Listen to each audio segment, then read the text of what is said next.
rise up, brothers and sisters, boys and girls, kings and queens, friends, frenemies, and you agents. It's me, Brother Marty. I'm back again. This is the Gambi One channel, and this is the majestic Gambia. I want to welcome you to another one of our sessions. It's been a while, it's been a minute since the last time I did a video. Why, I hear you ask? Well, they say those who can do and those who cannot teach. So while I've been very, very busy with the whole Xmas period, the whole holiday period of 2021, New Year's and so on and so forth, and some other things I've been dealing with, more on that later or in another video maybe, I've not had the time or attention to talk about the Gambi One issues. I haven't had the time to be able to do that, but today I got time. So now I was talking to a couple sisters, and I don't mean sisters in, like, you know, colloquial sense. I mean sisters as in T and Tamara, sisters, proper sisters, right? They came over here from the UK. They plan to move all their stuff over, you know, live an amazing life here in the Gambia, no problem, sold everything and moved over to not too far from here actually, where I'm now. And what they found was they didn't really like it. Not really. They were building over here and they were coming up against the same stresses, the same problems that you see Uncle Rick and Auntie Cynthia has in the Bag family in their videos they're building.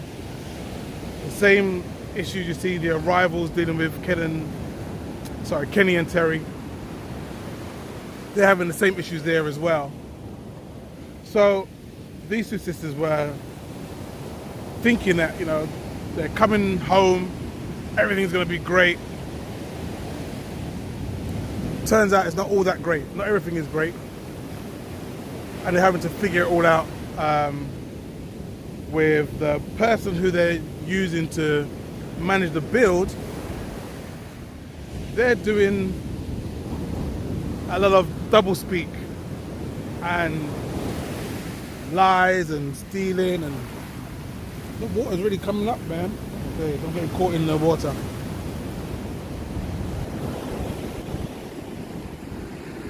Yeah, the person who's running the build for them, for their home, they don't trust him. They don't trust him. The workers who are there, oh my God, this water's coming up to my knees. Let me move. The workers who are working there, they're stealing the tools. So they're having too much trouble trying to just get on with the business of building their house.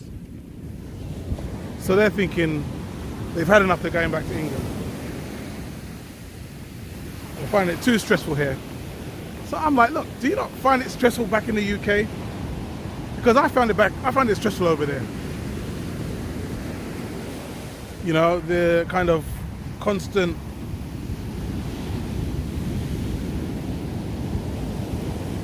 bills that were coming through my door every day.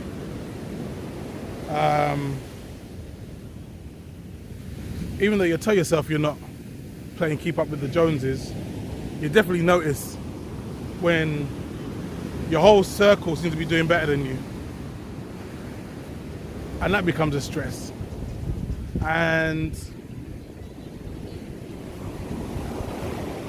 when there's so much stuff to get and buy and so on and so forth, and you don't actually have it, that could be stressful. So I was like, yeah, I feel stressed over in the UK. I'm working from 9 in the morning to 9 in the evening, trying to complete projects. that wasn't out of my own choice. That was out of what I had to do in order to just keep up with the workload. So coming here without those stresses, to me, was a good thing. Whereas these sisters were finding it a lot more difficult. All right. So I said to one of them, I said, look, was it not stressful back in London for you? Was it not stressful for you? And she said, nah.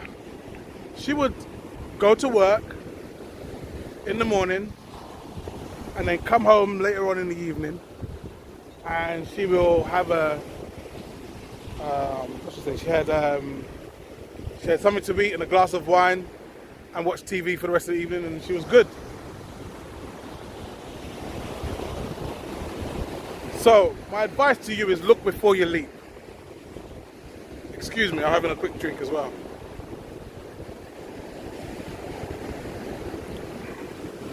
Look before you leap. Don't just assume everything's going to be gravy when you get here. Those sisters, they kind of found it quite easy to ship over from the UK to here. Quite straightforward. But there isn't really an industry of shipping from Gambia out, because this country is so reliant on imports and so not reliant on export. And even if they do export, it's exporting via land to Senegal, to Mali, and so on and so forth, Guinea-Bissau, Guinea-Conakry. Not so much jumping on planes or on ships. So while they're trying to exit the country, they're finding it now impossible to be able to get their stuff out of the country. There are some companies like Money Pipe and so on who will do it, but they're not as prolific. There is not much of an industry as there is of bringing stuff into the country. So more stress for those poor sisters.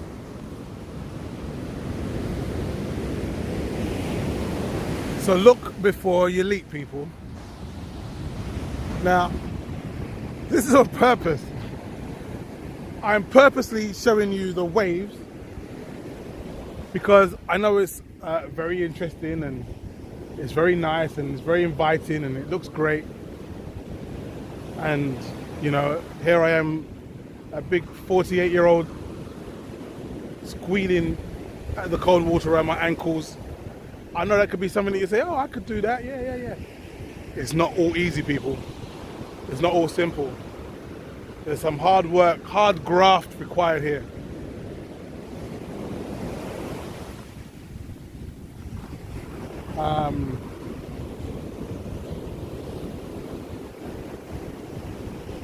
Oh, look where we are. I don't know if you can see that. Hopefully I'll be able to check that out when I get that in shot when I get back, but that's where we are right now.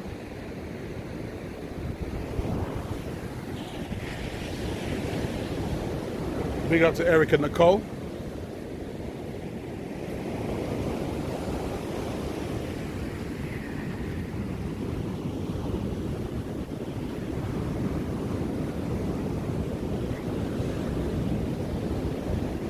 Yeah, it can seem real nice and real simple, but it's not straightforward. And some people find it very stressful being here. And if you're the type of person that is fulfilled by going to work, coming home, and having a bite to eat and some wine while you watch the TV, if that fulfills you, then don't come here.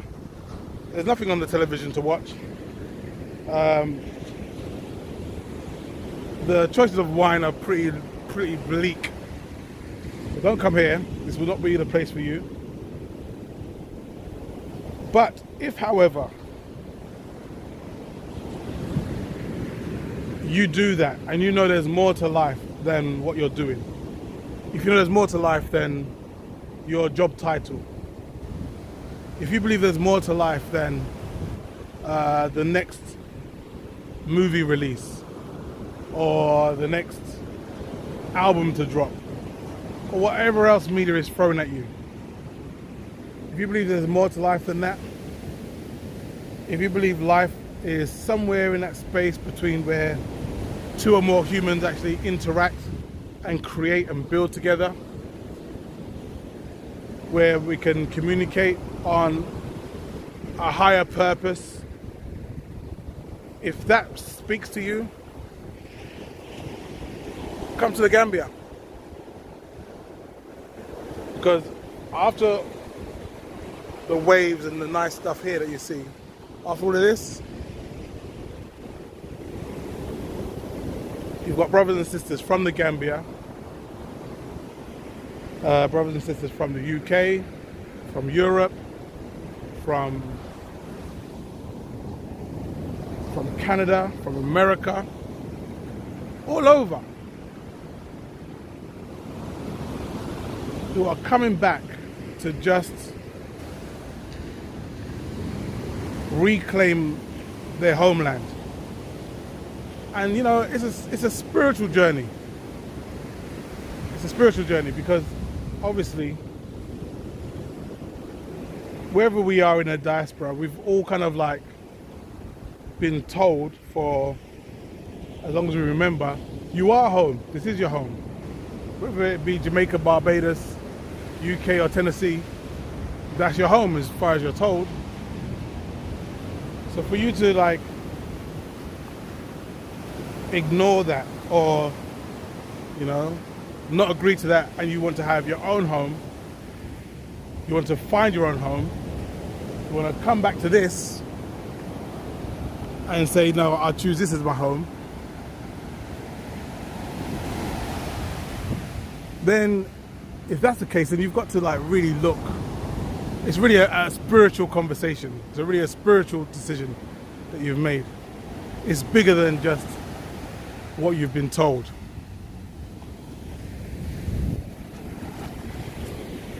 That kind of, talking about what you've been told, that kind of reminds me of something I was thinking about the other day. About how the things we're told are not true. I've always been very pragmatic in the way I do things. I don't particularly believe in morality as a basis for what I should do, only because of the fact that morality, it seems, is it's always shifting. It's like you have things that would seem as bad. Let's say, for example, killing somebody would seem as bad, but then when you look at it, if it was in order to save your child or something, maybe, yeah, it's understandable. Morality is a set of beliefs. So I've always taken my cues as to what I would do from more pragmatic moves. I look at like either from the news or the TV, you know, it's from the TV, the mainstream media. I get my information from scientists, from doctors, from, you know, people you can trust. And it turns out now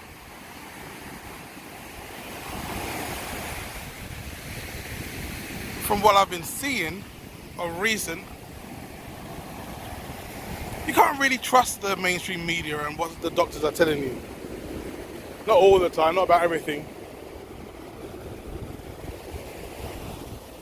Now, for the YouTube bots listening to this, I know you've already struck down one of my videos, so I'm not speaking about any specific thing that is happening right now around the planet or anything like that. In fact, anything that's happening around the planet, I do not have any opinion whatsoever. All I do know is that in general, what we see as acceptable, or what we are told is acceptable, or what we're told is good, what we're told is right, it's not right. It's incorrect. It's not good.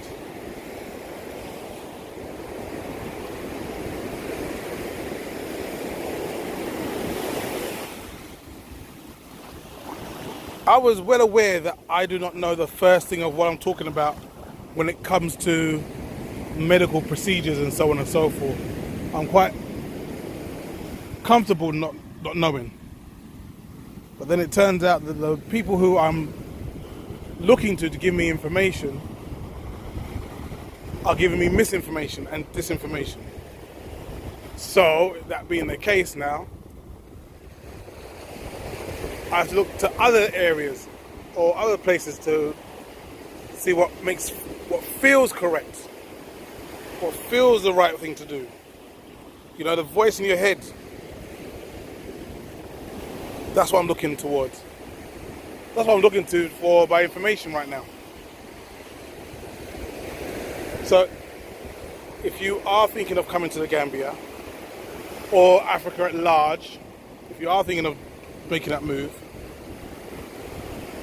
don't listen to those people in the mainstream media telling you that this place is just full of hunger and starvation and body snatchers. Don't listen to those people.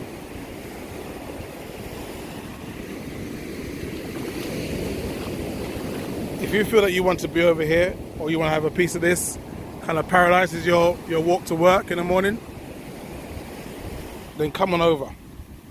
You're always welcome. You're always welcome. Come make your move and see what you can do for yourself and your family.